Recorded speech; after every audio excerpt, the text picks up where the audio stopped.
Wagwan, everyone. I hope you're doing well and welcome back to Tereak Talks and welcome back to the Premier League preview show where we're going to be looking ahead to all 10 games, all the opening fixtures of the Premier League 24-25 season. And guys, you know, you're used to watching this. If you are long-time subscribers of the channel, welcome back. But if you are new, welcome to this stream. We'll be looking ahead to all of them, as I said. But I've got guests and I've got wonderful guests here with me doing this show. And I'm going to be looking to bring on guests on a weekly basis.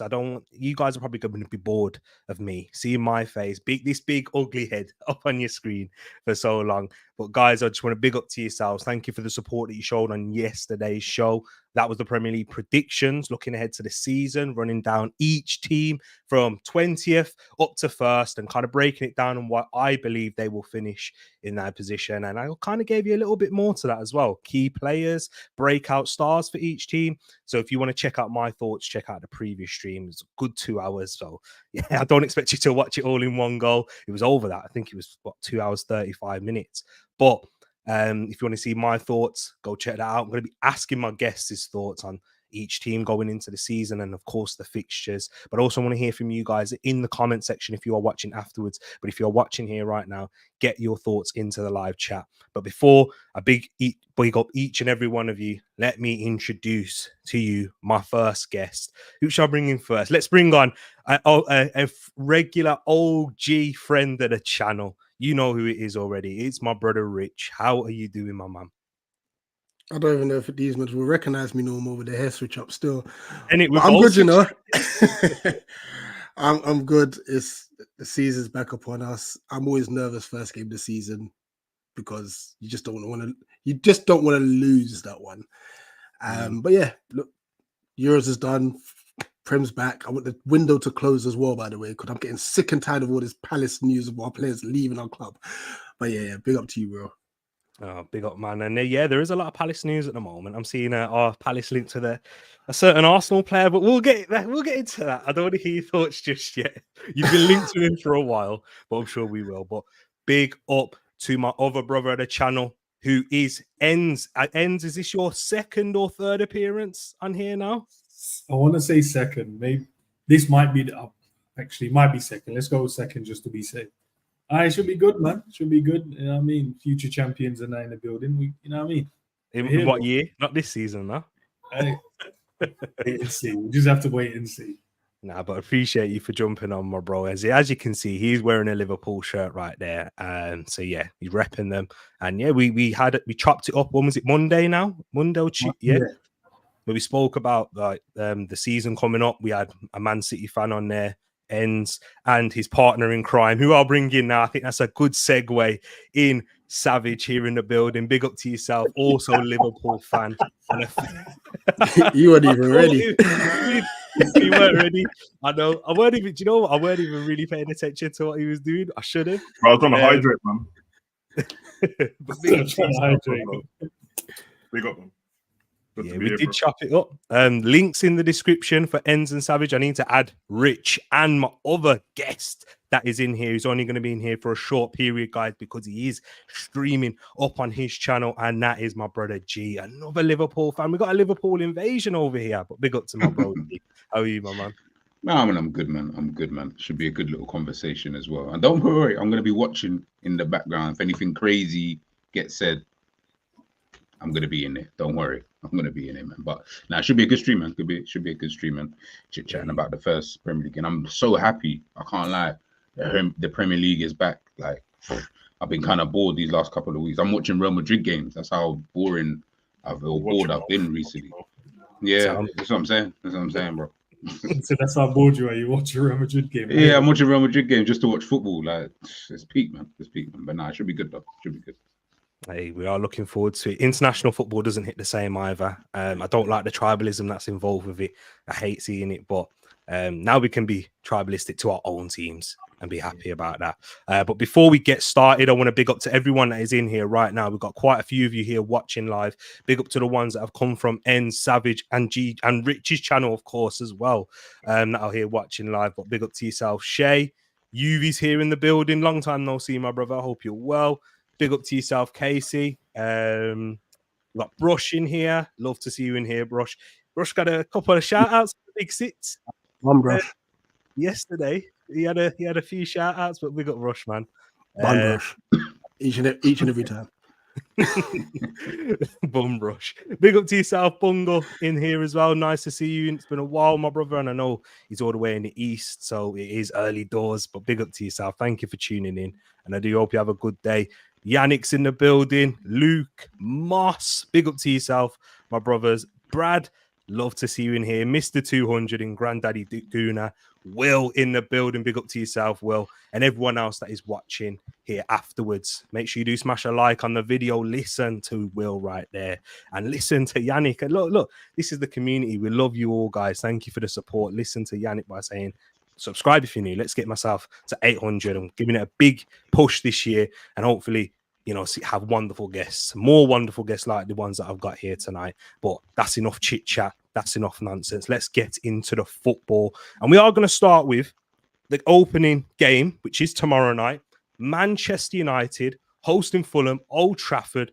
The world will be watching. This is the first Premier League game. Friday night. I want to ask each and every one of you, are you a fan of the Friday night games, or do you prefer it starting on a Saturday like we usually used to see? I like it. I do. Yeah, I like it. Yeah, get you ready for the seasons coming out. There's always the Friday night game's always good as well. Always be a good opener and that. I think you lot played Brentford one of the Fridays. I thought you was going to talk about the Palace one. That was a little bit. No. I remember Leicester opening one of them, probably against Man U. Actually, I think Man U get quite a few Friday night ones. But yeah, man, I don't mind it, man. I don't want to wait till Saturday. I mean, because 12:30 kickoff and that. Liverpool. Especially if it's Man U. I can watch Man U lose first, and then everything feels all right with the weekend. Exactly, it's true. I think everyone else agree. Any other opinions on this? You know what, right? Do you know? I hope Fulham just smoke these up. That'll just the perfect start to the Premier League. After the big talks from all these Man United fans and content creators, they just need to get slapped up early doors, man. I hear it. I said like a true Liverpool fan should in that case. You know what, Rich? I'm going to ask you a question. The first one really about this Man United team. Made a lot of transfers. You've got plenty of Man United. We've got plenty of Man United fans in our circle and through KG's channel as well. There's a lot of excitement getting around there with the likes of Mazraoui, De Ligt, Yoro, who's obviously not going to be fit for this game, Xerxes, who most likely won't start because Erik ten Hag said that he's not ready, and he also said about his team not being ready. Do you think that Man United will make a better fist of it this season, or a bit of the same from what we saw last, those mishaps that they had in that team? It's a weird one because they're a team that can just switch it on when they want to. What it looks like from the outside looking in is that they had enough of Ten Hag and only turned it up for the cup final. But that performance in that cup final was actually very good. And if that's something that they can then replicate on a week-to-week basis, then that will push them higher up the league. With regards to obviously this coming game, I think they'll just about get over the line with this one. I think Fulham losing Paulinho is massive. I think that's going to play a massive part because he's good, very, very good in the middle of the park. So, yeah, but I don't see them doing anything beyond the potential Europa League push, personally. But we'll see. Yeah, we'll see indeed. And G, your thoughts on Man United with and I'll kind of alluded to the signings that they've made. But when did you watch the Community Shield? Did you watch that one? What did you make of like that performance? Is that more signs of encouragement for Man United fans, saying like there's not as many gaps in the midfield where Casemiro was left on an island, and we saw how much he struggled last year. I think technically that was more tactical from Erik ten Hag, as well as Casemiro not being at the level. But do you think that Man United fans should be encouraged by that, or is it a false dawn? I think it's what Rich said. Like they're a team that can just kind of turn it on like a light switch, and you've seen that quite a lot, especially when they face Manchester City, Liverpool last season, even Arsenal when they played in those kind of games. It's not just a walk in the park. Like we've seen them get turned over, in certain games, and you think to yourself, how are you getting turned over? I can't remember who they beat one week, and then the next week they lost to Bournemouth. Do you know what I mean? That's just Manchester United. So it really is. I feel like tactically they need to somehow sort out the consistency of what they're trying to do, because I feel like they've got one tactic that maybe he wants to go with, and then they've got another tactic for obviously when he then faces Man City, Liverpool, and etc. Which in essence, yeah, that's kind of cool, but that tactic that you're using on a, would I say, everyday basis, it's not really consistent. Clearly, because we've seen the performances of the team, we've seen how it's kind of set up. So whether he needs to change it, listen, that's up to him, to be honest with you. But they've got decent player. I mean, De Ligt's all right. I mean, it's been 5 years, and since he left Ajax, and we haven't seen anything from De Ligt. So I don't know what that's going to look like for Manchester United. Mazraoui, again, he's a bit of an average player, but he could come good this season. I think maybe they've been a bit smarter with their deals. It's just whether that's all going to be able to come together for them. I mean, you look at their attack. It's not a confident. Their attack doesn't breathe confidence, or breathe confidence. So yeah, that might be a problem for them in a general sense. You mentioned Casemiro, so yeah, I think it's going to be an interesting season. Europa League, Rich said it already. At push, I still think that they're consistently not that good of a team. They will have their moments. I promise you, they will be a top team, one of the big three anyway next season, guaranteed almost. But consistently, I don't know, man. I don't know. Yeah.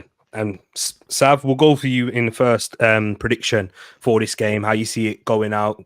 Fulham have made some signings, and they are looking to be quite ambitious in the market after one of Richie's boys in Anderson and bringing in Emil Smith-Rowe for a record fee, not quite replacing João Palhinha, as Rich brought up there. How do you see this game going? Is it under the lights? Have they copped Anderson from Palace, or is it? No. They've basically disrespected us by throwing 20 million there. I generally don't think they want Anderson. I think they want Diogo Carlos, and they're trying to force his hand. So I think they kind of put a throwaway bid in there, knowing that it would be rejected. That's madness, man. I wanted Anderson at Liverpool, man. I like him. I do. I think it's cold, bro. But this game, I got not because I hate Man U, but I've got Fulham winning 1-0. I think Rich and G made good points about United, but when it comes to them turning on when they feel like it, I just think it's the individuals, nothing to do with the manager. I don't think he brings great tactics, and that's when they turn it on. I think you'll get a random individual like McTominay or Bruno or someone out of nowhere, or Rashid when he decides to turn up and score a goal. Otherwise, from that, I think they're a bit average, bro. I hear all the signings. The signings are smart in terms of the age of the signings and all that, and the profiling and stuff like that. But still got the same manager that none of the fans want. But now all of a sudden we're supposed to jump on board and then believe that Ten Hag, nah, bro. And when G just mentioned De Ligt and Mazraoui and these kind of players, they're not shit players, bro. And I'm not going to make a proper opinion on them yet. I'm going to wait to see how they play, because all these names, apart from Xerxes, they're like names that were popping like 3 years ago. Yeah. And I get it, Man U fans have to be on board with it, because I would do it if I was a Liverpool fan as well. But realistically, it's kind of 3 years too late for you, or 4 years too late for you. You're not really the same. We don't even know if you're good anymore. because you don't even play that much. So for me, I got Fulham winning. Muniz 1-0. You also played him in pre-season, didn't you? As Liverpool and Ents. Go over to you on that one. Do you agree with what Sav's saying there? Under the lights, Man United, a bit of pressure on them, and they're not quite the level. That's Yeah. No, do you know what it is? I think Savage is right in terms of individuals turning it on. It's never the tactics you go, okay, you got it right. It's always a Bruno Fernandes wonder goal, or it's not even Rashford, man. You can even look at the wingers and maybe they come up with something. Scott McTominay is always somehow saving them, getting subbed up, scoring 2 goals or. True. But defensively, man, they're all over the place, and especially with the goalkeeper Onana in there. There is games when I've seen like he's made some good saves, and you're like, okay, but then there's moments you're like, bro, this guy he's a bozo in G's words, man. When he used to call certain players that. There's just moments when he just, I don't know, like this new penalty thing that I'm seeing him do. I'm like, bro, what we doing here? Like it's just nonsense. But as Rich said, man, losing Paina is one of those crazy ones, and I don't know who they bought to replace him, but obviously having Emil Smith Rowe in there, that helps. And you got that Muniz kid, man, the Brazilian. He's actually really good. The Wolby looks, you know what I mean? He's still good. They still got Dharma as well in there, so that they have to worry about that counter-attacking speed. And then defensively, Man United, they don't really.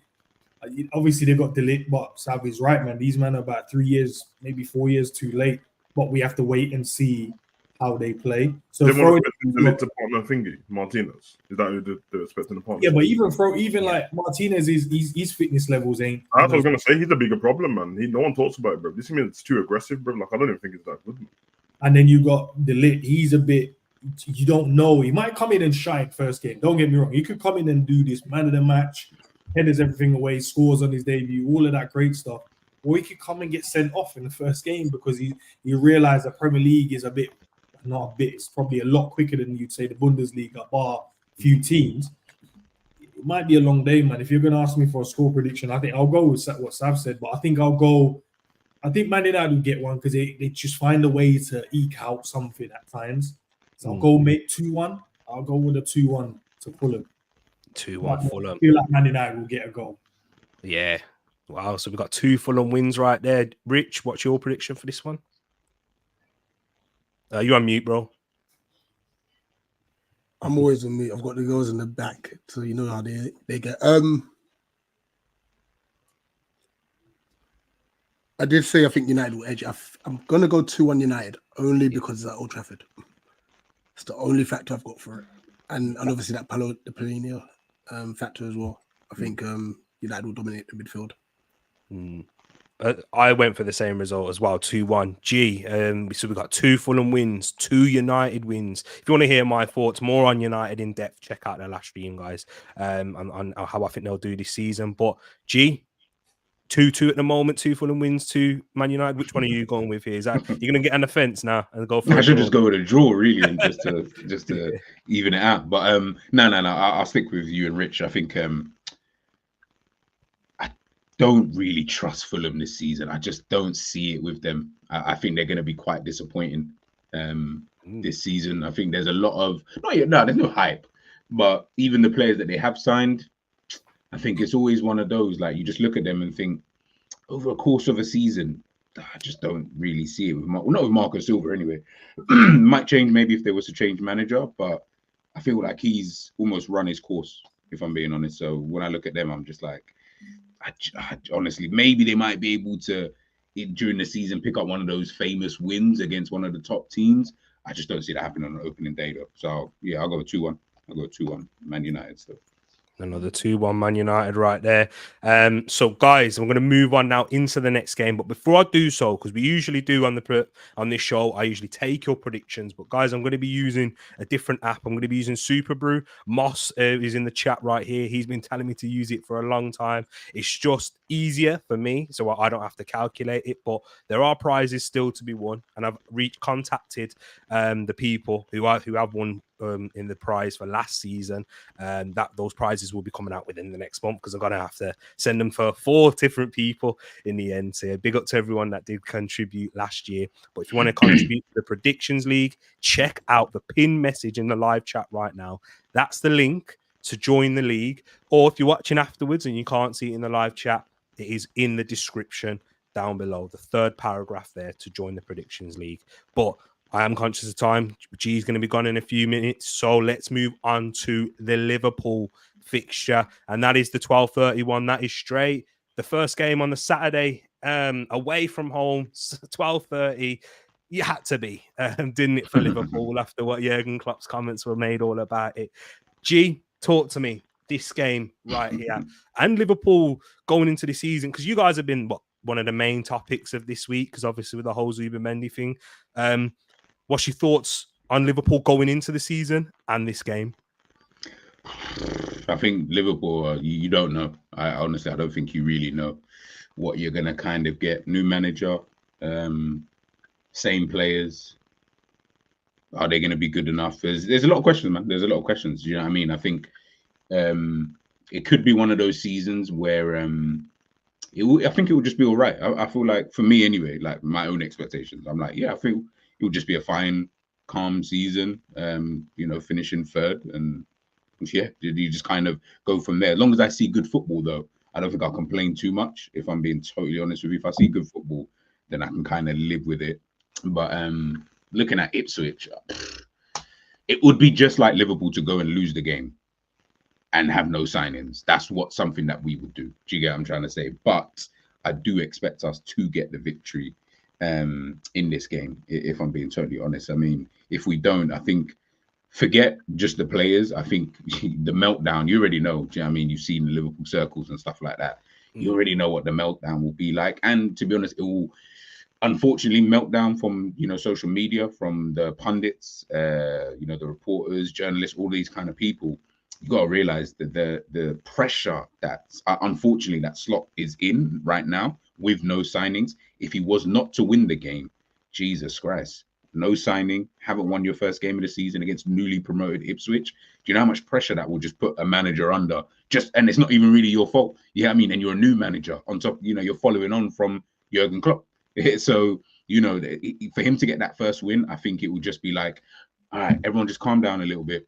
We can kind of move. Do you get what I'm trying to say? And then, you take it from there. But I don't want to go too far into the season just yet, because I guess I just need to see how things are going to realistically pan out. You know what I mean? For Liverpool, see how the luck of the draw, Champions League, cup games, injuries, and all that kind of stuff. So we'll see. But yeah, I think Liverpool should get the victory at the weekend. And what's your prediction for this one? 2-1. 2-1 to Liverpool. Tight, difficult game, do you think? Yeah. Ipswich are a really, really good team. They're a really good team. So, yeah, I think it should be a good game.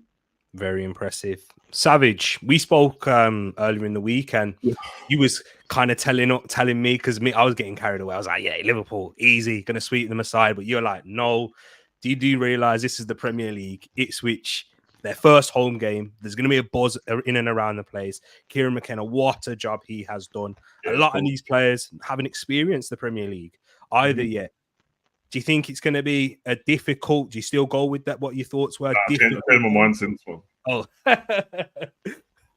what I've been a bit pessimistic before, man. I can't even lie, bro. I think doing all the streams and content and that, and listening to the fan base, I was just like, people are making valid points, but at the same time, like, no one's right until they're right in it. And at the end of the day, I'm thinking of it now. I'm quite optimistic going into the season, and obviously it depends what your expectations are.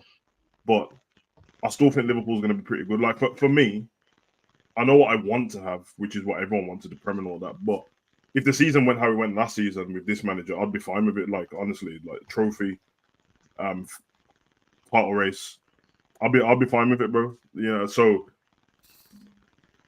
yeah, I think Ipswich will start the game with a lot of energy, bro. I think the fans will be behind them. They'll have a lot of energy. They'll be pressing all over the place, and that might throw the Liverpool players off a little bit, because it tends to happen at the first of the season. We had it with Fulham like a couple of seasons back as well. Yeah. They just were pressing like crazy and we just lost.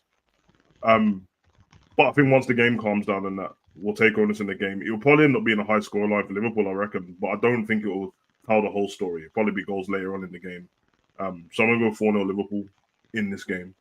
And as for Slot, yeah, man, for me, the only pessimistic part of the whole Liverpool thing, without trying to be a dickhead, is the manager on it. But it's not because he's done anything for me to think that. It's just I don't know him, bro. So anyone would be like that with a manager you've never heard of, bro. Like, I never watched any of their games before, 2 games, once I knew we got him, but apart from that. So that's the only thing. But I actually, when it comes to the actual team, it's the same team as last season. I don't. So why do I have to expect that they're going to get worse? Why would they? So in fact, some of them are going to be. They would have bedded in another year. You know what I mean? Another year around. The 4 midfielders that we brought last season, they're a year on now. They know what the Prem's. I mean, obviously McAllister was there, but they know what the Prem's like. They're used to the intensity of the Prem and stuff like that. They've had some rest. I think they'll be fine, man. And I think we're watching a Slot interview earlier. I think his whole thing is patience on the ball and that, but he's not trying to rush it too much. Big up, guys. I actually think that will help Liverpool. Yeah, big up, G. I think that will help Liverpool being a little bit more patient on the ball. So I'm all right, man. I'm actually happy with it, bro. It's not even like a false anything like that. I really believe like we'll have a good season. So I'm expecting the first few games for Liverpool to be quite exciting and just keep everyone fit and we should be all right. Yeah. There you go. Do you share that same optimism, Menz? And the other question I wanted to ask you as well is, because you, again, when we were speaking on Monday, you was talking about, you was a bit hesitant and skeptical about Zubimendi in the first place. How do you feel about like that? Obviously not going through, but it looks like the decision that Liverpool, what's being said at the moment, that can change, is Liverpool might go in without a 6 for this in this season, or without a sign in that position. How are you feeling about that? I know that 6 word keeps getting thrown about. I never looked at him as being an actual 6. Things might change and we might go in for someone else. I just thought we needed a deep line playmaker. That's the way I looked at Zubimendi, not an out-and-out number 6 or what's a 6 required to do. But like to what Savage said in terms of the intensity of these Ipswich players, I was listening to an interview that Cody Gakpo did, and he was talking about that they expect this team, Ipswich, to come out with a bit more intensity, maybe an extra 5 to 10% because it's their first time back in the Prem in a while. So he's like, no, we're ready for whatever they're gonna kind of throw, and we know we have to match that, if not exceed that, in terms of his words he used. So yeah, I feel like the Liverpool team should be ready. I looked at pre-season, and I know a lot was said about it. Some people enjoy it, some people don't use it to kind of define what might happen in the season. But you have to. That's the whole point of pre-season, to see who's sharp, who's ready, who's changed certain things, is the tactics right, is, you know what I mean? That's why I think we picked Man United and Arsenal to kind of use, because those are the 2 teams for some reason last season we struggled to kind of beat, when it came to the crux of it. But yeah, no, man, I'm looking forward. Same as Sam, man. I can't wait for that game, man. I can't wait for us just to kick off and go for it. But you're right, in terms of the intensity, they're going to be on it from the word go, and we have to kind of wait for the game to settle down or take charge and settle the game down ourselves. But I think Sav's right. I think they will score because they're going to be at home, so I'm pretty sure they're going to want to score and show for their fans. But with the firepower and the creativity that I've seen throughout pre-season, and even from the back end of last season, how many chances in terms of we creating, and I think there's a bit more structure and consistency in terms of how we want to play. And listening to Arne Slot, I don't know if you've seen the TNT one, but just talking about just controlling games and making sure we have the ball and kind of, creating the right opportunities when we need to. And he wants to play exciting football as well, man. So it's good, man. It's good. I'm looking forward to it. But with the Zubimendi stuff, bro, I think that's neither here nor there. I feel like with signings, I'm not going to knock any fan that gets excited over signings. It just wasn't one for me that I thought would have been good for the team. He could have been, I could be wrong, but I didn't look at him as the one that we needed, kind of thing. But that's just my opinion at the end of the day, and I'm not the manager, so he knows best. But if you're going to ask me for a score prediction, same as Sav, man, I think they'll score, so I'll go with a 4-1, just because they're at home and they're just going to be on it and getting that little first Premier League goal. They'll get excited and stuff like that. But it could be like maybe after we've scored our 4th goal and, you just can see that little one at the end. But we have to wait and see, man. But yeah, I'll go with 4-1. Optimism from Enz and Savage and G right there for the season, and rightly so, because from what I saw in pre-season, I thought you were excellent. And it's only up until this week where there's been that dark cloud that's really hung over Liverpool, because their performance is settling very well, looking a problem, still maintaining their performance, their attack, and looking probably better with a bit more patterns of play, unlocking a player like Harvey Elliott against Arsenal. He was outstanding. Even against United, I watched a bit of that, and Man United had a few chances, but Liverpool punished them, and they were clinical and didn't really, and it was 3-0, and yeah, it slightly flattered them, but again, that's ruthless streak. If you're going to be one of the top teams, you're gonna do that. Yeah. Watch Man City do it plenty of times, didn't we, against Forest? But Rich, you're one of the teams that did beat Liverpool last season, and that's kind of where their poor end started, really. Under Arne Slot, who is going to bring a more controlled approach, and Curtis Jones has spoke about that. How do you make, from a neutral's perspective, outside looking in at Liverpool going into this season? I think with everything that's happening with the other teams around them, this is the best time for Liverpool to just sail under the cup. Just no one's focusing. No one will focus on Liverpool. Arsenal's going to be a focus. How United is going to be a focus, and obviously City. So, yeah, in other years we would have said, "Oh my gosh, the focus will be on Liverpool because Klopp's left. What's Slot going to do?" But because of the other big teams, I think Liverpool are just going to go, "Thank you very much," and just play their game. It is strange that. Correct me if I'm wrong, you've made no signings. Yeah. That's strange. Don't get me wrong. I think the deep line player, I think, is something you definitely would have wanted. I honestly think, for example, if Chet Corey hadn't picked up an injury, he would have been someone that would have been on your radar for this summer. However, I think you're still just going to blitz teams, I will make a suggestion for you guys, bias aside. Go for Mark Gay, because I don't know how long Van Dijk's got, but for 65 million, you've got a ready-made England international there. I'm just throwing that out there. No, I like him. I think it's cold. Like I said, it's just because I know Van Dijk's probably got a year or two left. We have to wait and see. He's 33 and he's still Contract running down as well, isn't it? Right. Yeah. That's the worst thing about Liverpool, not the signing, it's the contract. But yeah, I think Liverpool will be fine. I think it'll be fine. Yeah, totally agree. If we're talking about a Palace player, again, he would fit in that Liverpool team and what Slot wants to do. Adam Wharton, I think he's. Hey. I'm sorry. I know you've already thrown Mark Gay over that. I don't want to. Leave Adam alone. You've had enough of your players being linked left, right, and centre. I'm sorry, I shouldn't have done that. But now, very fair points, guys, on Liverpool. And what was your prediction for this game, Rich? I think Liverpool will win 3-0. Yeah. I think Ipswich will come out a bit naive. The buzz, the adrenaline of it, and they're gonna get caught. Yeah, I agree. I think the one thing it looks like so far is if you try and come out like that against this Liverpool, they're being patient, you'll get caught on the counter attack so quick. Exactly. Just one ball up the top, flick on, goal. Just before we move on from Liverpool, I want to ask you who's going to be your man this season that's going to break out for you? Not necessarily a player that we don't know, but someone who's going to increase in their reputation for you guys and take it to the next level this season. Who's that? We'll start off with you. Harvey Elliott. Yeah, Harvey Elliott. I agree with that one. I'm going to stick to what I said. I can't remember what stream I said. I feel like Szoboszlai will step up because I feel like last season he started off well and then dropped his standards levels, but whatever that was, and then then people started dissing him. And I feel like this season he will show what he's really about.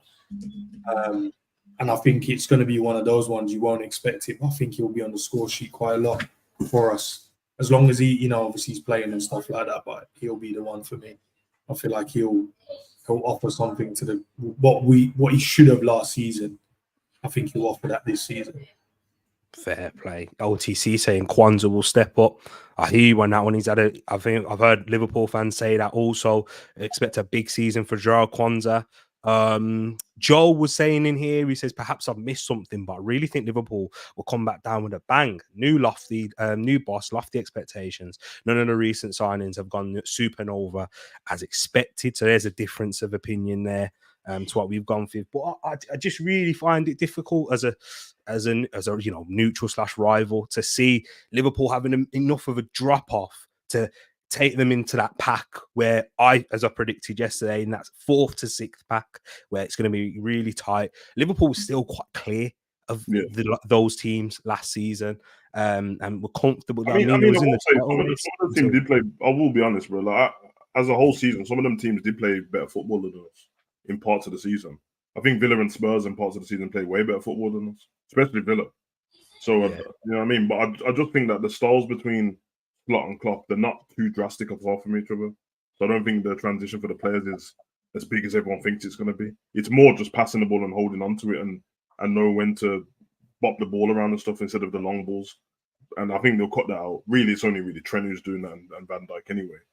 But yeah, I think we'll be fine. I understand what you're saying, though. It is a valid point. I mean, we can't have all the bells and whistle about Klopp, but then he leaves and then everyone acts like he doesn't make a difference. It does. True. But as I said, a lot of those players were new anyway. So even under Klopp, they were trying to get used to his style. So I don't think it's going to be that drastic. And the whole midfield was new last season. Yeah. They only had 9 months under Klopp, really. And I mean, about 5 months before he said he was leaving. So I think they'll be fine. I think it'll be all right, man. It's exactly what you said in terms of styles ain't too far apart, and that's why you saw in pre-season. It wasn't, sometimes you watch pre-season games, you're like, when a new manager takes over, you're like, you can see that it's taking a bit of time to embed Chelsea what they're trying to do. Yeah. Look at Man United. Every time they've changed a manager, up till now, no one knows what their style is. Yeah. As soon as Arnie came in, all he's done is just maybe just simplified some few bits and added a few bits, but the whole core and how we want to play it's in the same way. Just making things a bit more. I think the biggest example is probably Brighton, Potter and De Zerbi. Couldn't really see like it was seamless, bro. Remember Potter left when he was like, I think 5th in the league. He weren't doing rubbish or anything like that. And De Zerbi came in. A lot of the things were the same, but then there was a few little tweaks that he done in, and you're like, okay, then. Remember, Potter punched us up already. Then De Zerbi punched us up as well. So he was already like, and then when I remember watching interviews with the players at Solly Marsh and Pascal Gross and that, I was like, nah, not much has changed in that. The training's a little bit more intense, and some of the things are non-negotiable on the pitch when it comes to passing the ball out from the back. That's it. So, like little things like they say no flicks, learning how to open your body up, making sure you're open for a pass, making sure you're ready to offset a pass, take it, and whatever. Those little things, and I saw last season, you're like, bro, I know they can do it. They just opted not to. Yeah. Arnie stopped mentioning that TNT one. It's just about, yes, we are going to go on press and we want to win the ball back, but it's at the same time as well, we have to recover when we have the ball. So it used to, when we were watching us on the clock, it used to be as soon as we won it, we're still on the goal. And then sometimes we'll just get the counter and then we get hit on the counter. But now controlling that after going to win the ball back, now we can take a breather. Now we can set up again, and then we can go again. That's going to be a massive difference, bro. That's going to be a massive difference. And then they may switch off. A few teams just switch off, and that's where you got your killers that will just take charge of those moments and score some goals. Well said, guys. Yeah, interesting. And it's going to be interesting to see Liverpool this season. Let's go now into the next game. And that is, again, guys, I'm going to go more in depth on it tomorrow from my point of view as an Arsenal fan. I'm trying to get guests on. I've asked Mossa, and I'm going to try and get a couple more Arsenal fans on for this too. But Arsenal taking on Wolves. I'm interested to hear the neutral rivals. You know how it is, isn't it? You're never really neutral in football. But their thoughts on Arsenal going into the season, because there's a sense of panic right now, Rich, and of the fan base. Arsenal aren't making as many signings as we went into the window hoping, not being able to sell players like Eddie and Ketia. And Arsenal are taking that approach of bring one in, sell one. That's the only way we'll bring one in first. Going into this season, Arsenal 2 points off of Man City, ran hot towards the end of the season. Do you think they have enough to go on and take that next step and become champions, or do you still think that there's needs to do something in the market, something of note before they can make that step? Yeah, I mean, first things first, offloading some of your quote unquote deadwood is key. Yeah. But the manner in which you're doing it is shambolic. Like, Nketiah should have been gone a long time ago. And I mean, yes, for Balogun, you got a lot of money for him somehow. Well done. But trying to run the same game with how many different clubs have come in for him now, and like they've just changed their mind because of your valuation. However, what you needed so bad to obviously close that, and it is a very small gap to see at this moment in time. A striker that gets 20 goals or a winger that will get you 15. You have neither. And these are the small differences from becoming champions and not.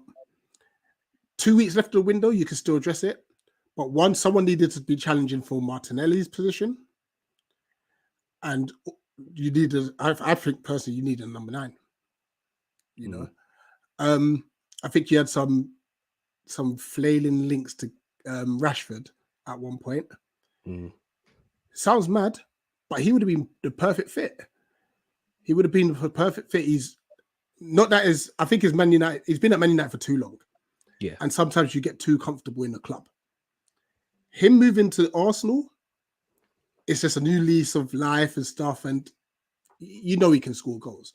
And that's what I mean. The difference. No disrespect to Martinelli, but if a Rashford comes in, he's going to show you what a real left winger is like. Do you understand? And I think that's where, like I said, you got 2 weeks to go. It might be too late now, but that's something that should have been done from the jump, in my personal opinion. Valid points, and just because I think you're right in all of them. In fact, the 3 main ones, and Nketiah, selling those players, we haven't done it quick enough. Man City, look what they're doing now. They when they bring a player in, and they don't even need to play him to realize if he's good enough or not. And they will make a decision within fairly quickly. I don't feel Arsenal do that quick enough, and we didn't do it with Eddie Nketiah early enough last season. We didn't sell the likes of Ainsley Maitland-Niles before that for the money that was offered then at 20 million. So yeah, Arsenal do need to improve in that aspect. I understand what Eddie's doing though, with the Eddie Nketiah thing, because Arsenal are trying to shake off that tag of being terrible sellers, because that's the reputation that we've got right now. Look at Liverpool, how they've sold like excellently, and that's for years now under FSG, and done it, and we're kind of seeing them go back to those levels because of Edwards being brought in to them. Now we need to do that because we're at a level now. If we're going to compete with Man City, we need to sell as good as them. And even Chelsea, they do excellently, and even they're a mess in their mess. But they still on that note, just quickly, T. Yeah. Look at City with Alvarez. He's going for what, 70+ million? 81. And that's just because Pep made sure he played him. There was opportunities for Arteta to say, Eddie, play some minutes. Especially they knew that they were rid of him. Yeah. What I'd say is different is that if Alvarez is at a higher level than Eddie Nketiah, Arteta's not trusted those players like Reece Nelson, like Eddie Nketiah, because they're just not at the level for what's competing against City. City have cultivated this squad where it's not actually that deep. Like I remember chatting with Enzo and Savage last season. Liverpool have the deeper squad in terms of numbers and depth. Yeah. But what Man City have is a team that's all around a similar level, and versatility of about 18 players. Yeah. And that's what Alvarez was doing. Like Alvarez had it was their 4th highest in terms of minutes last season, and that's what they're doing when they see and what they're happy with is, and we'll get to this point as well, is if you're not motivated anymore and you want to go, you will be sold. We're not going to hold on to you for a ransom. So I think City do that, and Arsenal need to learn that quite well. And what the next part I was going to say is, in terms of the goals that are being added in, I agree with you on that. We do need to bring in an attacker. I don't even necessarily say a number 9. Get me a forward. Liverpool's goals, even in their prime, 99-point Liverpool, 100+, how many in over 2 seasons? They were getting their goals from out wide. A killer. Liverpool, that's the difference between us, Liverpool. What they have is a Salah, a guaranteed bagsman. They know they can get a goal. Jota brings that when he plays, but obviously he's not always available. But they got that finisher. Arsenal, we need to get to that. Whether we sign someone to do that or someone like Bukayo Saka takes that next step. He's what, 22, 23 now? 23 in September. These aren't young kids no more. They're on 300k a week. I think Saka would have looked at last season and said, you know, it was a good season overall. You're good, but he's going to be. But we're talking about best right wing in the world. I need more output. Look what Salah does. Salah didn't even have a great season, but he's still 20 plus 20 goals in all competitions, and he's got the assists to show for it. I think Saka wants to get to that level, and he has the ambitions to. He needs to do that. What was Saka's output last year? He got 16 goals.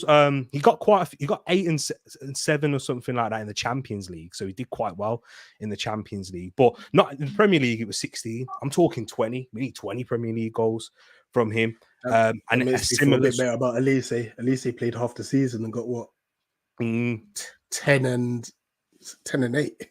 Exactly. Something like that. So you need that inevitability. So I 100% agree with you on that point there, Rich. Ends, we'll go to you on this one. Arsenal this season, looking from an outside perspective, do you agree with what Rich is saying? Do you think Arsenal have improved with the signing of Calafiori, or they still need more? I think from a rotational standpoint, yes, for the defenders, because obviously Saliba and Gabriel played. I don't know how these guys stayed fit, but they found a way to stay fit throughout the whole season. So I think Arteta didn't want to find a situation where he's left wanting there. I don't even think that was your main concern, to be fair, though. I think defensively you guys have been good based on the, individual ability and also the way you guys set up defensively. But the attacking part is the crucial ones, because those are the ones that will get you those vital 3 points against certain teams. Like some games you looked at and you're like, oh man, we should have got a goal in that one, or you should have scored that one, and then maybe would have had an extra 3 to 6 points.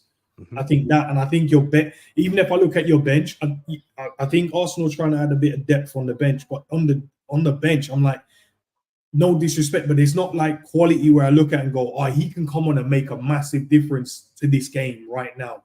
Trossard did that quite a lot last season, where you could bring him on for Martinelli and then he'll come on and grab a goal, or he started him if Martinelli was playing under par and stuff like that. But there's no one like you go, oh, can I draw for someone off the bench to come into the midfield to really make a difference? Say, Odegaard ain't on his game today, or Declan Rice ain't on his game today.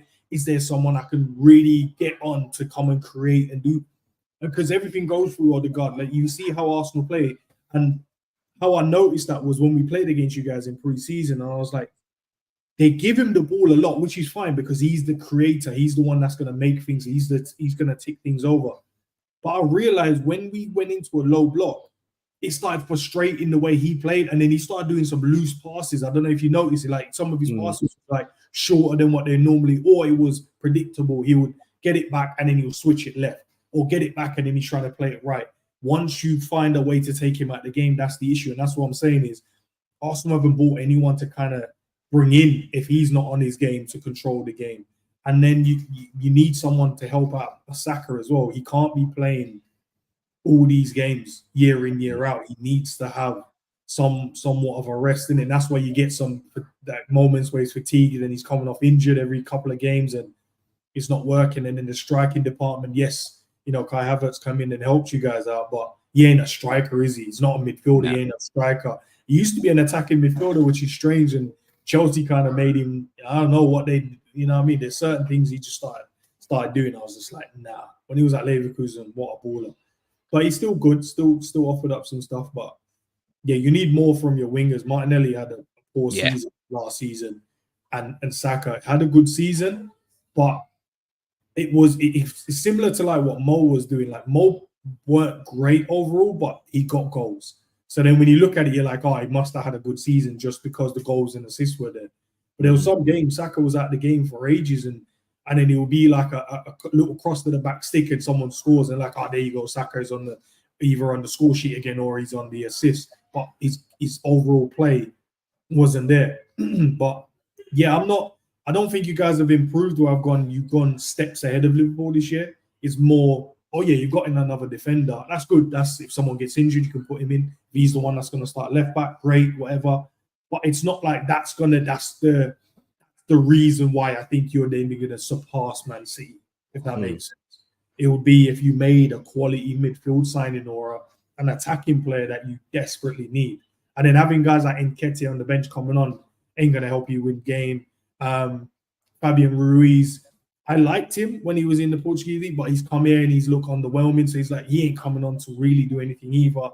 And then you look at the rest, you've got just defenders. Timber's on there. You got Zinchenko, if he's going to be on the bench, and Tamiyasu.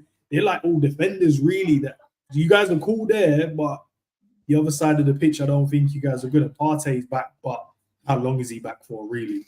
He picks up a knock again and then he's out.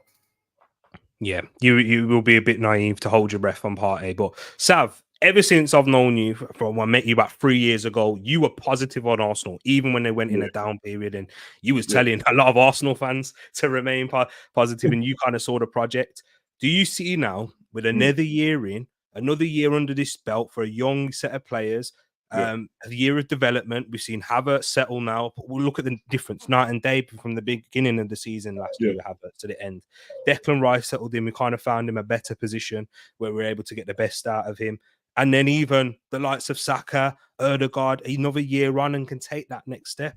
How do you make of Arsenal going into this season? And do you think, I want to ask you another part on this, Martinelli and Jesus, do you think that Arsenal will find them? Because we didn't have them last season.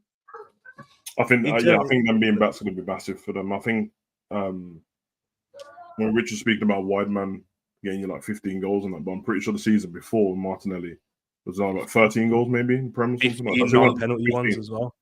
So you're trying to find his form now. Obviously, it's up in the air and you don't know if it's going to happen or not. But I think he's a good player, man. I think he's really good. I've always liked Trossard, and he seems like every time I watch an Arsenal game, if I'm hoping that you're going to lose, he just comes and scores out of nowhere, bro. So he's on it as well. I do agree with everyone with the attacker though, the number 9, and he doesn't have to say number 9, but yeah, just another attacker who can get you some goals in that, man. And it's really you scored loads of goals last season, so it's not like you can't score goals. But I think there's some games in it when it's on the edge, and I'm seeing balls being put into the box, and I'm like, if the striker's there, he puts that in. It's just something simple and gets you over the line, and it's 3 points, man, instead of a 0-0 game or 1-1 or something like that. So, I think your defense is the best in the league. I didn't even need to see the stats. When I watch you play games, it doesn't look like anyone's going to score, which is a massive thing for you to have. You've improved it now because you've got another left back in. Well, California can play centre back, obviously, but I'm guessing he's going to play left back. Yeah. Midfield's decent. I love Ødegaard. I think he's cold. I think Rice had a really good season, and he was impressive with set pieces as well. I didn't really know he could take set pieces like that. West Ham, I didn't notice it at all. He didn't take him for West Ham. Oh god, yeah. To be fair, that makes sense. But then all these bad boy flipping corners and free kicks, and I'm like, okay. I'll be honest, man. No, it's not Arsenal. Based on what you did last season, it feels like a season where you've done enough to win the league. And I know you didn't win the league, but this happened with Liverpool as well. I've watched Liverpool and I feel like my team's done enough to win the league, so I can't moan at the end of the season. But sadly, it's sports, it's competitive, and Man City's there in it. And I feel like they wasn't even incredible last season. But what they do is their mentality, man. They took the onus when Liverpool and Arsenal decided to piss around when they was at the Club World Cup. Once they came back and realized, like, we got these game in hands and we're only like 4 points behind. Okay. From that point on, I knew what time it was, bro. I'm like, yeah, you have to. We've only seen, I think, Chelsea win the league while Man City's been doing this, and that was Pep's first season, I think. And then we've seen Liverpool and Klopp. And so that's the only evidence I have to go off to knowing how to beat Man City. And we have to blow them out of the water. You have to get rid of them early. Like, on it straight away. And, yeah, you can't take your foot off the pedal at all. And that's where I think a striker comes in, man. But I like your manager. I think he needs to improve as well. Yeah. Not in a way like, I'll get rid of. Because I know there's this narrative and that. And I don't fall into this. And I know it's a new thing what goes around where it's like, well, if Arteta win the Premier League season, got to go in. And I'm like, for me, I'm like, there's not really better managers that are out there than him that I can see for Arsenal. But I get it because there's pressure. He needs to win a trophy. But I think the stuff that I've seen in Arsenal games where, as a rival fan, I'm happy because I'm like, yeah, he's not made the sub, and he should make a sub at this point. He just kept his person on the pitch for longer and longer. And and he needs to stop overthinking things. He's a good manager, man. He's good tactical manager. Patterns of play are perfect. Not hard to beat. I just think he needs to improve on a few things and that. And even Guardiola had to do that. He used to do it in the Champions League and mess up with subs and all that stuff, and he got over it. Yeah. I feel like I haven't got you winning the league, but I feel like you could. It's just you have to take advantage when City don't do certain things, and you never know. You never know with City. But for this game, Wolves, you're at home, so I got Arsenal winning the game 1-0. Yeah, I think you'll beat Wolves. 1-0 Arsenal. Thanks for that, Sav. Appreciate it. I know you're limited for time as well. I'm good. I'm waiting to see the clients. I think you get back. Yeah, they're not in England, and so it's all good. Keep going. Oh, perfect. Yeah. There you go, then. So, Enz, your prediction for this game, Arsenal taking on Wolves. How do you see this going? Yes, you guys will win. I think it'll be an easy win, to be fair. Yeah, lost Kilman, lost Neto.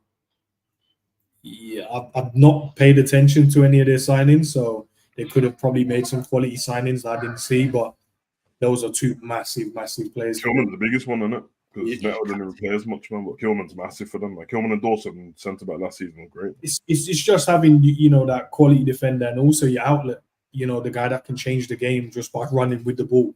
I think Arsenal have a bit too much for them. They've been good in pre-season. You're right, Jesus has been back. On his day, he's very good, but then he's that type of striker. Well, I don't even know what he is. He'll miss clean chances and he'll score a great goal. That's the type of player he is. So having him helps massively. But yeah, I think you guys 3-0, I'll say. I think you guys will keep a clean sheet and you score a couple of goals. Appreciate that, yeah. I've gone for a 3-0 win as well. So, Rich, what about you? How do you see this one going? Easy Arsenal win as well? 3-0. Yeah. 3-0. And just to say regarding Wolves, Pedro Lima, their new fullback, he's decent, to be fair. Yeah. You played them pre-season, didn't you? Yeah. He's got 2 goals disallowed for both offside. He's the fullback. You know what I mean? So he was on that Chelsea, and Chelsea are interested in everyone, aren't they? But yeah, like Chelsea literally thought they had him, and the next minute he's at Wolves. But don't get beat. Yeah. It's just going to be a difficult task for Wolves this season, losing 2 key players. But yeah, I've gone for an Arsenal 3-0 win as well. Guys, let me know your thoughts in the chat. We're going to move on into the next game now. Probably the biggest one of the weekend in terms of these, but we're all neutrals or rivals for this one. But Chelsea taking on Manchester City. LTC, I know you're in the chat right here. You let me know your thoughts. But Enzo Maresca, taking on Pep Guardiola, his former boss, in fact. There's a lot of upheaval at Chelsea at the moment. A lot of things happening this summer. Enzo Fernandez, vice captain after the controversy that he caused earlier in the summer as well. A lot of players, deals broken down. Terrible pre-season. Man City already battered them in pre-season. Man City, they've had a quieter one. They're missing out on their key players like Rodri, who's only just returned to training, as well as Foden this week. De Bruyne came off the bench against Man United. Is he going to be fully fit to start? We'll yet to wait and see. Oscar Bob, outstanding, but he's fractured his massive leg. injury. Big injury. Yeah.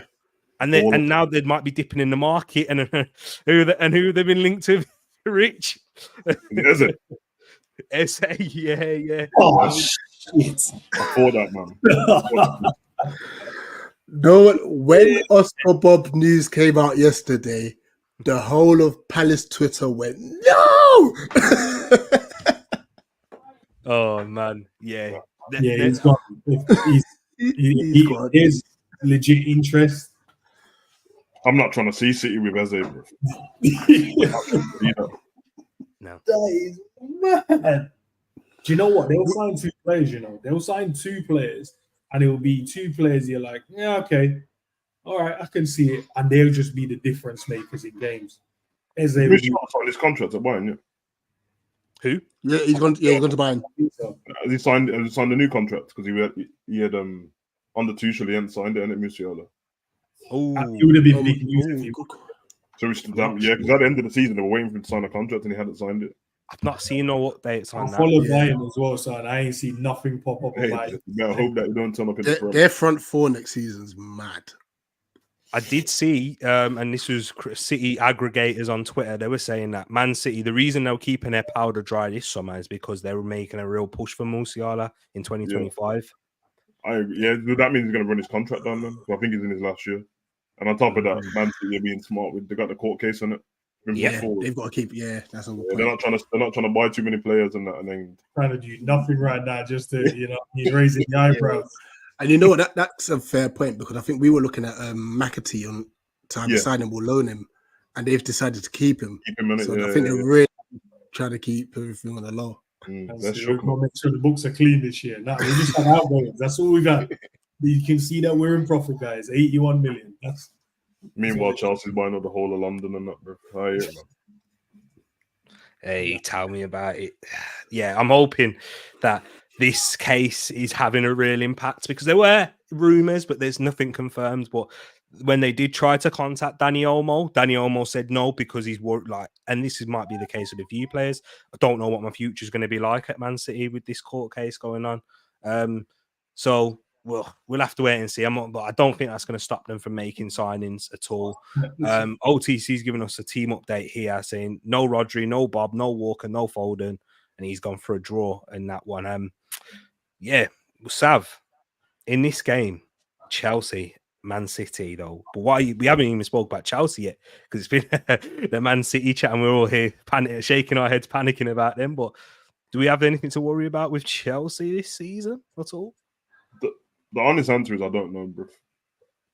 Everything logic tells me that there's no way this man like Mascara and that, bro, that he can sort out these 46 man them, bro. It feels like there's no way, but you never know, man. There's talent scattered all the way through there, bro. I couldn't even name you all the players, bro, to be honest, man. Like now when I see the Chelsea notification come up, I ignore it, bro. There's no point, bro. I don't know what's going on. But 46 players on the books, I think. I don't know, man. I think everyone's got something to worry about when it comes to the League Cup and FA Cup, though, because they can field out a whole other team. True. They can register a whole team for the League Cup and leave everyone else in the Prem. Still have ballers out there, but Premier League, it's unforgiving, man. You don't really have time to try things out and all that stuff. You get left behind real quick. So he's another disciple of Pep as well, and he's a decent manager, bro. But I don't know. I couldn't tell you, man. In this game, I think it's going to be a draw. I think it's going to be a draw in this particular game. I got maybe 0-0, but for the season for Chelsea, up in the air, man. I can't even pretend to understand what's going on there. I understand the business side of it. So all the people that keep going, they're cheating and that. They're not cheating. You can work it out very easy. They're not cheating. So loopholes have been left there. They're taking advantage of them. But it's not the question of them taking advantage. Is why is what I want to know. Is why are you buying this many players? But I don't know. Maybe they've got a transfer ban coming. They'll probably get a transfer ban in the next year or something, and they'll be fine because they've got loads of players. So. Exactly what I said yesterday. I understand the business part of it. Buy players, sell them, sell your homegrown talent, and then you get to basically double your money in the finances side of things. But where Savvy says, I don't get in terms of trying to build a successful team. That's not going to get you winning Premier Leagues, challenging for the biggest and best trophies. And ends on for you on this one. Chelsea, the Chelsea fans are OTC here in the chat. We signed all your DMs last summer, this and that, but they are struggling to get rid of a few now, like Leslie Ugochukwu, Conor Gallagher can't move. I don't. Do you think that this is a lot of talent, but a recipe for disaster in terms of the environment they're creating at Chelsea? Yeah, because you've got one. Who's the vice captain now? Enzo Fernandez. All right. The environment for him must be mad, bro. Let him say the N-word once to see what happens to him, bro. His head smashed. That's one issue you got there. Then they've got too many players that are similar in style and what they want to do. There's no real out and out. And I watched the game against Man City, man, and in the preseason, and I know it's preseason, but they played a strong squad. Chelsea did. Mm-hmm. They got smoked, bro. Like the only reprieve they had was when Man City decided to take their foot off the gas and made some substitutions. That's the only reason why Chelsea got them a couple of goals back. But yeah, Man City looked deadly. And they left too much space. The midfield was all over the place. Caicedo was doing Caicedo stuff again, just passing it to the opposite blue shirt. I don't know, man. I don't know with them what they can offer. It's weird because they're meant to be this team, innit? We're used to them, you know, that Jose Mourinho started off with them, and then we've seen, you know, certain other managers come in and make them such a good team. And we know they spend a lot of money, but they're spending money for no reason now. Mm-hmm. Like most of these players that they're buying, no one really cares like that. Let's be honest, no one cares. They don't care. Do a job, of course they can. They can come in. Any player can come in and do a job, but no one cares. You have to have the right environment, the right tactics, you know, and the right combination on the pitch, bro. You can't just tell me, oh, we're gonna put Caicedo and Lavia in there, and I'm meant to be impressed. They both do the same job, so that means there's going to be lacking somewhere in the midfield. Do you know what I mean? So, and then the unrest of Conor Gallagher as well. He's wanted to make that move, and then now it doesn't. They're treating him bad, boy. They're treating him bad, man. So then you don't know what his connection is with other players in the team to, like, you know, now if he has to come back, what his mentality is going to be like. How is he going to brush up on the other guys? And I saw the comment about no Rodri, no thing, but that they didn't have none of those guys, and they smoked the better team Chelsea could have put out on the day. True. So if you add those, even if you added maybe two of them, Foden was in training. It doesn't mean he'll start. But I don't think it doesn't mean that he's not on the bench. Mm-hmm. Rodri's back. It doesn't mean that he's not on the bench. It just means they probably don't start. And these guys have been playing consistently in terms of they've just been to the Euros, got to the final. So it's not like they need a lot of time to come back in. I've seen, you know, Diaz and Cody and McAllister. These guys are Virgil, Trent. They all came back into training in the last 2 weeks, 2.5 weeks. But they played in their first game last week? And they all looked sharp and looked ready. So I'm like, I don't think you need to really worry about these guys not being available. I think they will be available. So they might even come back a lot more fitter and a lot more sharper because they've been playing and been training. Do you know what I mean? A couple of weeks off, and you know what I mean? What was that? Sam? Reece James is injured again. He's suspended anyway, but he's injured. Yeah, he's got a hamstring injury. Yeah, hamstring injury. Bro, that's a talent that's just gonna go to waste because of injuries, isn't it? They should have swapped him with the system, bro, and see if it works, man. Yeah, but for me in the scoreline, I know Chelsea fans are going to be like, yeah, we should go and win this game, blah blah blah. I know it's a Premier League game, is going to be different. You know, there's circumstances and certain things that could take place on the pitch. There's a bit more adrenaline maybe, and there's, you know, the referees will be, you know, in a pre-season game, they're more lesser to give a yellow card, red cards for certain things. In the Premier League, you already know, bro. Certain things you do, you're getting a card ASAP, and then that could change, you know, the tide of the game. But I think Man City will win this one, man. Yeah. So Savin ends. What's your score prediction before we go to Rich and your thoughts? I say 3-1. 3-1. 3-1. Yeah, 1-1. 3-1 to City and 1-1 in for this, says Sav. Rich, Chelsea, Man City. You've heard the thoughts on Chelsea. If you've got anything else to add to that, but what's your thoughts on this game as well? Chelsea was just a disgrace. They're a disgrace. I'm sorry. The Enzo things really peed me off, and I hope they get zero success. Zero. Not only have they welcomed him with open arms, and then Fofana, when Fofana put out that initial Instagram message, I was like, big up to you for standing up. And then he puts out this wishy-washy apology, and he's like, oh, no, it's all good now. Oh, bun that. Then he gets, vice captaincy? Anyway. Promoting a man in that situation. No. Listen, I hope they have the worst season ever. I hope we finish above them again. That's where I'm looking at this. On that, the likes, like I said, Chalobah, Gallagher, Carney, they've all been told what they can't go to train. It's a madness. Look, I think City will beat them 3-1 as well, personally. Everyone says players are missing. City will just find a way. They will just get some youth Donny that no one's heard of, and they'll just play the same way. And to be fair, like, all right, let's just say Oscar Bob's out, Bernardo Silva can play on the right side. Doku's been playing on the right hand side. He's been doing all right on the right hand side. You know, Grealish will obviously be back. And got Rico Lewis as well, man. He's a baller. Yeah, they'll just fill out the gaps in the middle of the park, Neeby. And I think the only thing that City need to worry about this season it's a weird one, like, because Haaland's going to get you 20 goals regardless, but he's also missing a bit too many chances too. Like he's prone to missing the odd open goal. So they just need to tighten that up a bit, and I think they'll probably end up running away with it. So I'll say 3-1 City.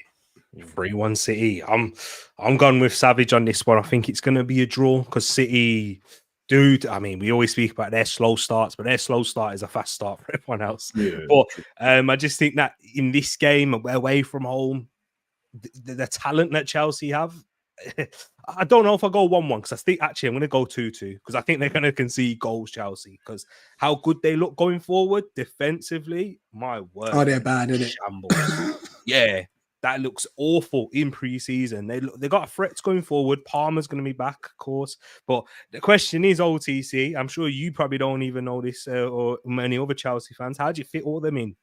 How do you fit Palmer and Nkunku with a Jackson, with a Neto, Madueke, those types of players? How do you fit them in? Mudryk as What's well. having balance? Well, yeah, exactly. So it's a sticky situation, but hey, this is the start of the season, man. It's going to be interesting to see how Maresca does work these ideas out and tries to find his best 11, because that's going to probably take him a good 10 games to try and find that anyway, if that. And Poch, it took him a whole season nearly to find that best 11. We only saw it for the last 5 games, and they went on a good unbeaten run towards the end of the season. So Neto, Mudryk, and Nani will not start. Okay, we'll see. Send on the our way. Don't worry, we'll look after him. Yeah, and CB pairing is Colwill Fofana. They've not been good this season. I mean, in pre-season, for what we've seen so far, they weren't good last season in Colwill. Fofana's come back off of another long injury spell, so it's going to take him a while to get the gears going. Look at how, it took the best centre back in the world at the time, Van Dijk, when he picked up a knee injury. Look how it impacted him. If Fofana, you think he's going to have a similar impact on him there? So you don't think he's going to have it? Yeah, it's going to be an interesting one. But that's enough Chelsea chat. We have got the other big, big 6 teams to talk about. But whilst we got Rich here, because I want to talk about Crystal Palace. Yeah, because end of the season, you guys outstanding, one of the most informed teams in the league. Yeah, from what we saw, one of the most informed strikers in Jean-Philippe Mateta, who's only continued that form in the summer for France. There's a lot of optimism. There still is. You at this moment in time, you've retained a lot of your best players. Losing Elise is a big loss, of course, but keeping Eze, Gay's there for now. Anderson's there. You're bringing in Chet the Corey back into that midfield. Adam Wharton after that 6 months under his belt. Kamada been brought in. Riyadh, who, when I was looking at you guys, was looking serious in pre-season for a Barcelona product, and about the La Masia products, and they were disappointed to let him go, but he went to Betis for game time, and now he's really shining. How are you feeling? Like, do you feel that optimism growing coming into the season, or is that bit of that dark clouds rolling over with the doubts over the futures of Gay? And like I said earlier on, like the first game of the season in my head is just don't lose it.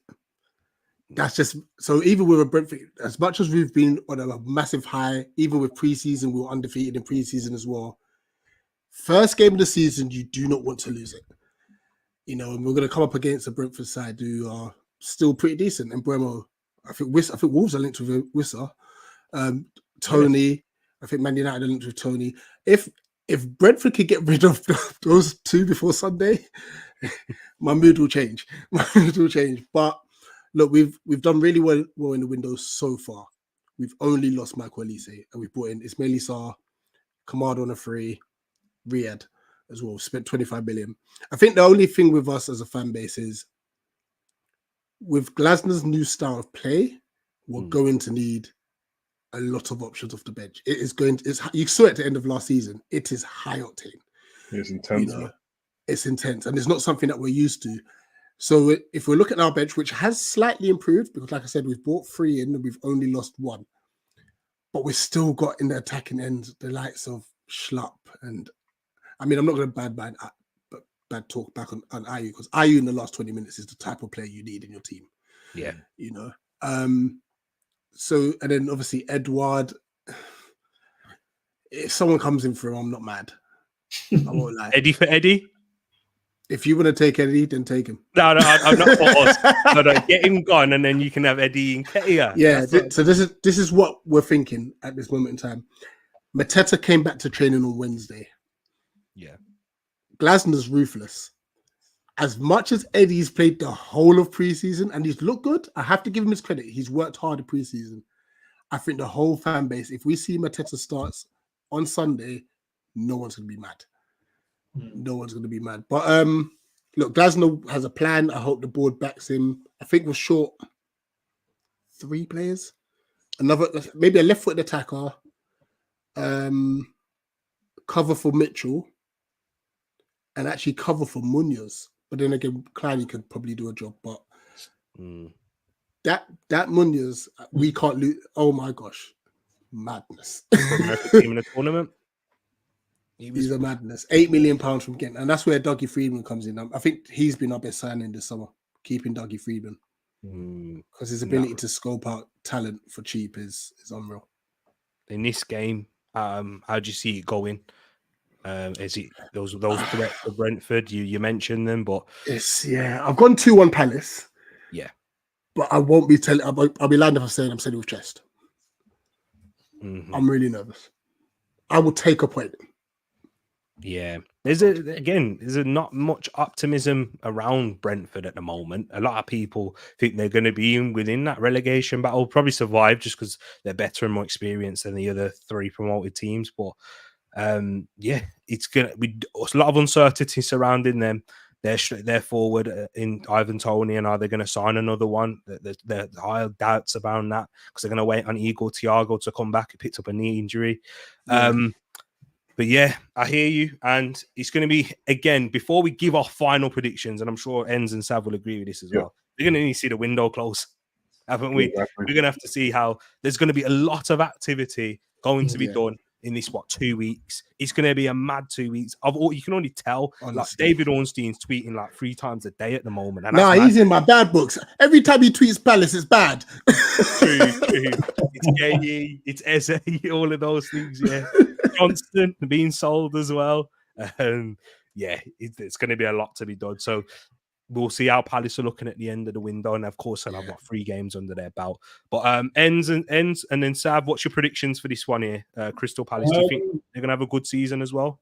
How long left till the transfer window closes? 2 weeks. 2 weeks.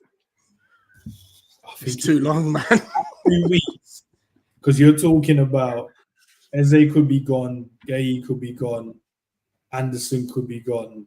Jeez. Yeah, that's a madness. I don't know what I don't think we'll lose both. I think we'll lose Mark. Yeah. I don't think we'll lose Anderson and Gay.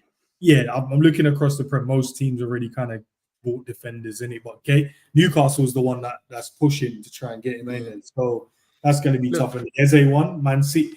If the root, well, he's definitely. That's the bit that's. Man City won it because Oscar Bob's injured. Yeah. Just take the money and go find someone within that time or whatever. But for them, they got Brentford, man. Brentford's got Mbeumo back. I know they obviously Tony and the uncertainty about it, but I think there's not been any news around someone trying to sign him. So I think he goes back up front, and then you've got Mbeumo back in, and then obviously they signed, one of our players, Carvalho, man. So he's going to want to prove, himself to show what he's about in the Premier League. I don't know if they adjust the team to fit him in, because he keeps saying he's a 10. So maybe there's a slight adjustment, maybe a slight tweak. He plays off the shoulders or just behind Ivan Toney, which, he could be very dangerous doing that, running in behind and stuff like that. But yeah, man, and they got Wisser as well. He looked sharp in preseason, what I've seen in a couple of the highlights from their games. Yeah, man, I think it will be a good and interesting game, man. But I think for Palace, get this win as quickly as possible. So I'll say 2-1 to Palace, but that transfer window will be where if they lose them players, it could be a long day, bro. It could be a long day. Very long. I think if we lose Mark Gay, I think we've got 2 players already lined up that will bring in either Matt Sins, Lacroix, or Odion Casano. So that's not what I'm mad at. But if we lose Ebbs, hypothetically, we could put Kamada on the left side of 10 because that's where he plays. Yeah. We would have to I would want like a Yasser Espria Yeah, from Watford. It brings you back to your point, though. You said how Glasner wants to play. You're going to need someone. You're going to need someone to come on. Yeah, you're going to need the quality to come on as well. And yeah, man, it's a long day still for you girls. Yeah. It's a long day for us in the Prem as well, bro. As they go to Man City, it's a long day, bro. Yeah, exactly. Sav, on Palace and Brentford, because Brentford, they have been, again, had a down season, a lot of injuries that really impacted them. Do you see Brentford getting anything out of this game at home? They tend to make that the G-Tech. Yeah, I do, man. I think there was a point mid-season towards the end as well where there was just on some terrible run, bro. Like, it was horrible. But when you watch some of the games, you realize how unlucky they are in games as well. I like Brentford's team, man. No nonsense. I know Thomas Brand likes his Danish players and that in there as well, and the strong players and that, man, Janssen and them, man. I like Pinnock at the back. I like their attacking force as well with Vissa, Tony, and Buemo. We've got Carvalho now as well. They don't really use Damsgaard, which is weird to me because 2-3 years ago he was on top of the world and that. Brought up Brentford, hardly ever use him. I think Palace. Yeah, man, I like the signing of Kamada. So who else did we sign? There's 3 signings in it. Kamada, who else did you say it was, Rich? Ismail Sarr and Riyad. That's the one. Ismail Sarr and Riyad. But in particular, Kamada and Ismail Sarr, I think they're slot straight into Palace's team straight away. And I like their manager, man. I thought he was dope in the Bundesliga before he got to Frankfurt, to be honest. I think he got Wolfsburg to the Champions League, I think, at the time. Yeah. And then Frankfurt took him the next season. And then I paid attention to some of the Bundesliga game when they played against Dortmund. And then the Europa League. And they were good. They were really good. But Rich is right, man. Like, the way his teams play, they need depth and they need legs off the bench if you're going to keep that energy up. So, but I think this seems like one of them games that's going to be a good game still. So I got 1-1 in this match as well. TV game as well, this one, isn't it? So, Mateta's been balling in the Olympics as well. Tell me about it. The form he's been on is crazy. Good player.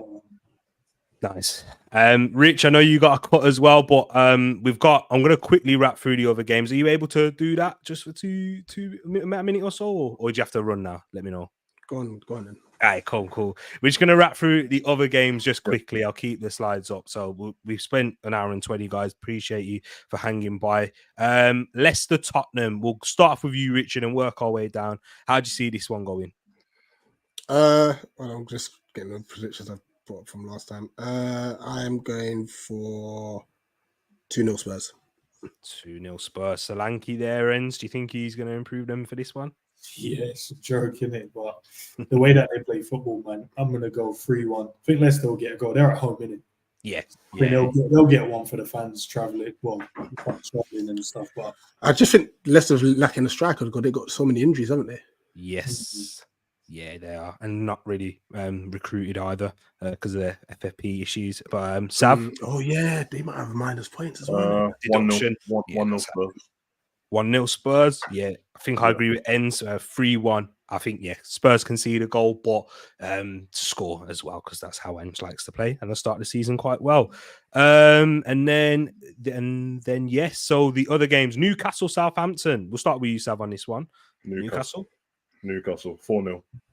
4-0. Ends 5-0. 5-0. Rich 3-0 Newcastle. Yeah, I'm going 4-0 as well. I think, Southampton, worst defense in the league, I think. Everton, Brighton. Rich, back to you. Regrettably, 2-0 to them lot. 2-0. Yeah, Brighton, them lot, you know what he means. Ends. Are you going to say them lot as well? Or? Nah, Brighton win this one, bro. I'm going to go 3-1 Brighton. 3-1 Brighton. Yeah, I think they're going to have a top season. What about you, Sav, in this game? Yeah, 2-0 Brighton. The Brighton's one of the teams they're looking forward to see play football, man. Yeah. They look. I can tell, but they're going to have a good season. New manager, wingers are on fire. Everton, I don't like him anyway, man, but I don't understand that they can keep going season on season and not getting a goal scorer, bro. Like that handbag up front, he can't do it, bro. He can't do it, bro. He's just good for headers every now and again. That's it. Like I think he brainwashes their fans to thinking he does something because he scores a header to keep them up, bro. But just do something earlier in the season, bro, and your team will be fine. They've always focused. It's always Dwight McNeil and Decore getting them out of trouble, bro. So for me, nah, they've got a good defense. I like their defense. I'll give them that, man. But they need to go down. I'm sick of them. Points deduction coming for Everton as well. Yeah, man. Send them to league. Another one. Yeah. Another one. Yeah, remember, always the points deduction is always the season before, innit? Yeah. For the current, and then they've obviously messed up currently, so they're gonna have to get something else still. Can't stand them, man. I like Dyche, that's it, man, and Tarkowski. There you go. The evening kickoff, one of the big ones. Two teams that have spoken about a lot. West Ham, Aston Villa. Back to you, Sav. You know, Villa. Finish with the best game of the weekend, man. Can't stand Villa. Can't stand them. But 2-2. 2-2. Yeah, I think it's going to be a cold game. It's a tough one. You'd expect West Ham based on the signings they've made, but Villa carrying on from where they left off. But they have sold, Douglas in their midfield, and they have bought Onana from Everton. So, and I really like Onana, man. I think he's a good midfielder. So I want to be. Let's go 3-3 in it. Let's go one of ourselves. That's what I was going to go for. 3-3. Bare goals. Yeah, I initially said 2-2 early in the week to you, man, but I've gone 3-3. Goal scoring games. Villa, we know what Emery is as well, don't we? He doesn't. He'll go full throttle. You don't care. Rich again, a draw as well. You're gonna go for a winner. No, I'm going to 2-1 Villa. I think West Ham will come good. I think it'll just take time to gel, and hopefully they're low on confidence because we got them afterwards. I hear it, man. A lot of new players. Carlos Soler, another one that's been linked to today. They could be getting from PSG. Former Valencia. I think if Villa was at home, they'd win this game, but away, I think they'll draw, man. I like your thinking though, Rich, because same with the Palace one, we got Brentford after. So I need you guys to either injure some of their players or. No problem. I hear that. And then the last game, just before we wrap up, because I know these man really appreciate for your time. Nottingham Forest, AFC Bournemouth. Rich. Bournemouth 2-1. 2-1 Bournemouth. Evan Nilsson. I don't think he'll register in time, but yeah, we'll wait and see. Semenyo will do the job. Yeah, quality. Yes, like Semenyo, bro, but I think 0-0, bro. This game has got a stinker written over it. It doesn't. Yeah. Last match of the day, you reckon? Saturday? Yeah. It's crazy because it could be one of them ones where they just surprise you and one of them win like 5-0 because there's a red card or something. Do you know what I mean? But I doubt that. 0-0. 0-0. Sav? Yeah, I had 0-0 in the week, man, so stick with that, man. Stinky. And if how Forest play, I've gone with a 1-0 win. Likes to be a bit pragmatic in that way. So yeah, 1-0 Forest, but that's just because they're at home. But guys, we have reached the end of the show. Massive thank you to my guest. G was in here earlier as well. Big up G. He's probably streaming now. He might have even finished because you know how we do on here. We always go over the time. But I really do appreciate you for sticking with me. Rich, my brother, appreciate you, man, and giving us the extra. I said 2 minutes, it was an extra 5. So thank you, my man. Let the people know where they can find you. They already know where they do, but there might be some new people that don't. But I appreciate it. What you got coming up for this season as well? That's Eagle Eye Footballs. You find myself or the team out there. We got our preview tomorrow for the Brentford game. None of us could make it to the Brentford game. The loyalty points things are madness, but it is what it is. I don't know. We're contemplating doing a watch along, but our watch along record is terrible. So I think we might sack it off. We might actually sack it off. Hey, I hear that, man. I feel like Enzo, towards the end of the season, he sacked off a few watch-alongs as well. But big up to my bro Enzo. Really appreciate you hopping on, man. He always shows love to me, inviting me on his channel as well. But and people, he's got great content on there and other channels too. Let the people know where they can find them. Big up team, man. Appreciate the invite, man. I had to in it. Obviously, you always showing love to my channel, so I made sure I was available for this one. Football events, man. We talk about Liverpool stuff. We have a laugh.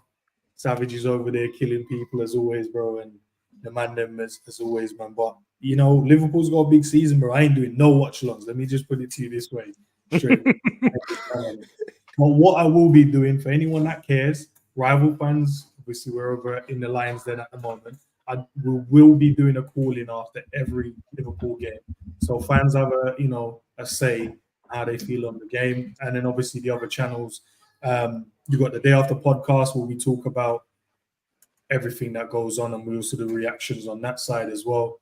That's the only two that I want to really speak about for now. Anyway, there's another one there, but we ain't really done nothing over there yet. So in a minute, anyway. But yeah, all the links in the description, though. Yeah, subscribe to the channel, man. Come over there and listen, man. We're not madly biased over there. We do have proper conversations. So if you come over there expecting us to be ranting and raving, it's not the channel for you. It's about pure football conversation all the time. There you go. And Savage, you will also see Savage over there on Enzo's channel a lot. But what have you got, my brother? I appreciate you for coming on, and I've got your channels and the links in the description. Have you got much coming on your end this season, or? Yeah, Real Madrid and Dortmund stuff, bro. I do no Liverpool stuff. Yeah, the watch-alongs are done. I'll probably do watch-alongs for big Bundesliga games and La Liga and that. I ain't doing no Liverpool watch-alongs, bro. That melted me last season, but you know what I'm saying? That Man U game finished me off still. That was the end, bro. I hear it, honestly, they are stressful. They really are. But have you got anything else on your other channels? All the links are in the description again. Yeah, man. Hugo Online's the one daily does different stuff. You know what I mean? That's just internet things and reaction videos and all of that stuff, world stuff. And then if anyone's into wrestling, Savage Talks Wrestling videos on that all week as well, man. Live streams, watch-alongs, everything. So yeah, man, I'm there, bro. Yeah, when the beef was happening with Drake and Kendrick, he was doing reactions to that as well. I was checking them out. I was moving like a surgeon. I was breaking down everything. he was going into the intricacies of it. It was fun, man. It was a fun time, man. They need to start sending more diss tracks to each other so I can break them down. It was good, man. Yeah. Exactly, mate. Hey, we might have some more. And a lot of movie reactions as well, guys. Shows. And if you all those other things, guys, they got them all covered on here. Appreciate you, Mandem, for coming on once again. And guys, all the best for this season. Of course, not when you play Arsenal. Arsenal, I'll slap your teams, take 6 points off of the ball for you, but I hope. But we'll have to wait and see. Really appreciate you all, guys. We're going to be going out. I'll be back again tomorrow. Stay locked in. Subscribe if you're new. Hit that notification bell. And we're out. Peace.